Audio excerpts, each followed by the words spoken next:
Bengkel logika.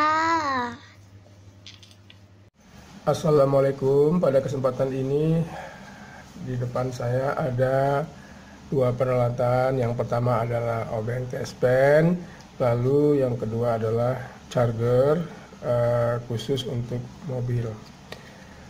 Charger ini digunakan untuk mengecas HP ketika kita berada dalam perjalanan di dalam sebuah mobil.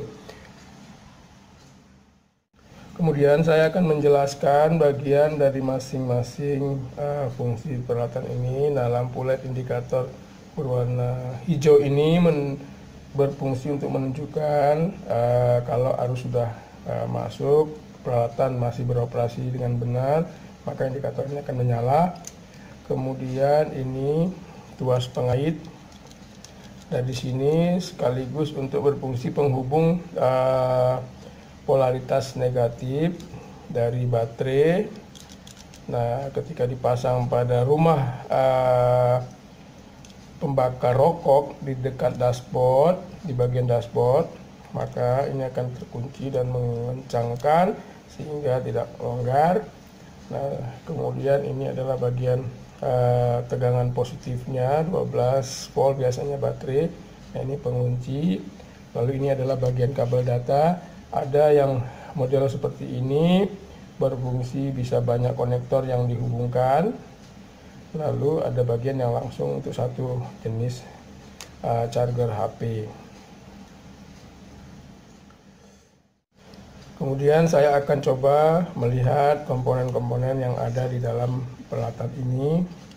Nah, cara bukanya adalah dengan menggunakan obeng tipis. Nah, ini kurang lebar. Kalau nanti Anda mau buka, cari yang tipis tapi agak lebar. Lalu saya buka.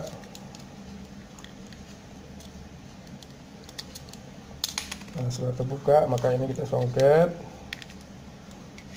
Kebetulan ini sudah pernah saya buka supaya cepat juga. Nah, kita bisa lihat ini adalah bagian-bagian dari komponen alat charger ini. Nah, bisa kita perhatikan ternyata ini adalah spring. Nah, spring. Nah, kalau kita lihat ada per ini yang membuat akan maju mundur untuk mengencangkan konektor dari rumah pembakar rokok.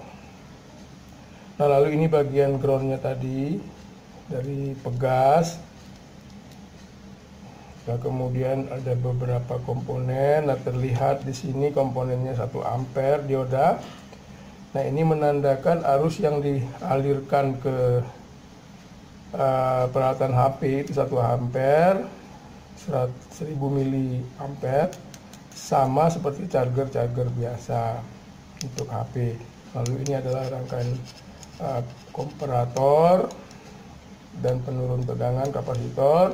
Ini berfungsi sebagai penstabil dan ya saya kira tidak banyak komponennya. Nah, ini induksi. Nah, kalau peluang untuk perbaikannya, artinya jika ada kerusakan, ya saya kira ini aja dulu yang diperiksa, putus atau tidak. Nah, ini kalau kita lihat berapa ampere, 200. Nah, ini cuma 2 ampere. Nah, ini tidak boleh dipasang fuse atau sekring ini besar karena resikonya tinggi. Baterai mobil itu rata-rata paling kecil itu 40 ampere. Nah, ada yang sampai 60 ampere, bahkan ada yang lebih. Nah, jadi kalau ini kita pasang terlalu besar, alat yang kita gunakan untuk mengalirkan arus 1 ampere. Nah, jika terjadi short circuit di bagian komponen ini, sekring tidak putus. Nah, kalau sekring tidak putus, maka berefek kepada peralatan ini terbakar. Kalau peralatan di sini terbakar atau kabel yang terbakar, nah maka resikonya adalah ketika kita tidak cepat menanganinya, bisa kejadiannya mobil kita yang terbakar. Karena di dalam mobil kebanyakan bahan-bahannya adalah plastik dan kulit. Jadi bisa kita perhatikan dari ini tidak boleh sembarangan.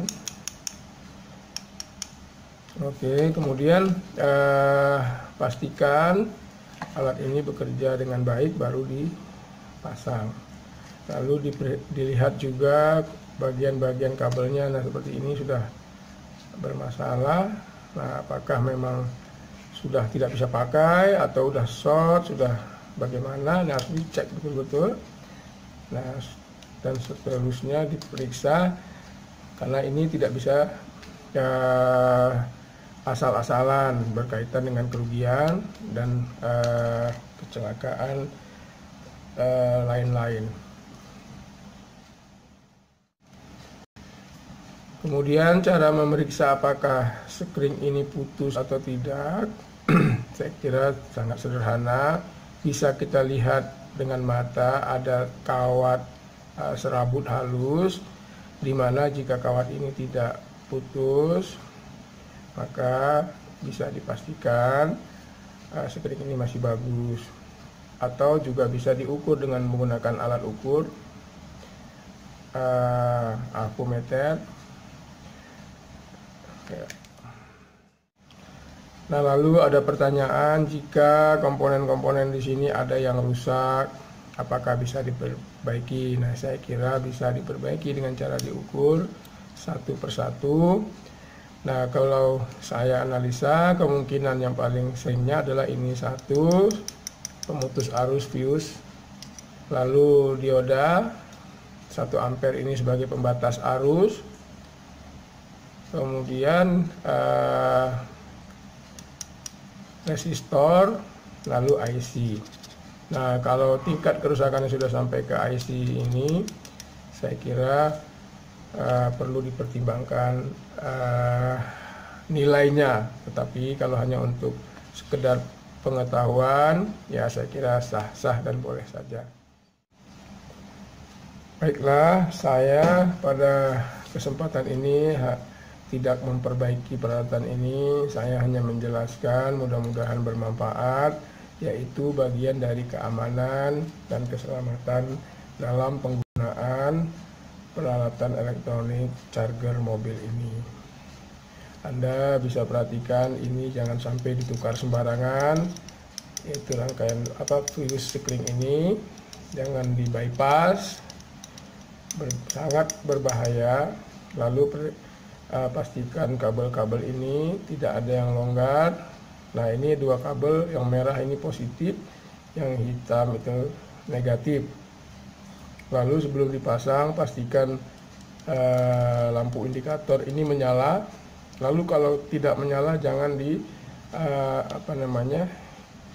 digoyang-goyang atau gitu, supaya bisa hidup. Mungkin dengan harapan ada yang kendor, lalu menyatu kembali atau tersambung kembali, tanpa sengaja bisa hidup. Nah, itu berisiko besar karena kita bekerja dengan sumber tegangan kecil 12 volt, tapi arus yang sangat besar 40 sampai tak terbatas sesuai dengan kendaraan yang kita pakai. Kalau arusnya besar, ketika terjadi short circuit langsung akan mengeluarkan api yang besar. Nah, kalau kabelnya kecil maka dia akan putus. Nah, ketika kabelnya tahan maka dia akan menyebabkan panas. Jadi hanya bagian itu yang saya jelaskan supaya ada manfaatnya buat orang yang memakai charger di dalam mobil. Demikian dari saya, semoga ada manfaatnya. Dengan logika semua kita bisa atasi dan ada solusinya. Assalamualaikum warahmatullahi wabarakatuh.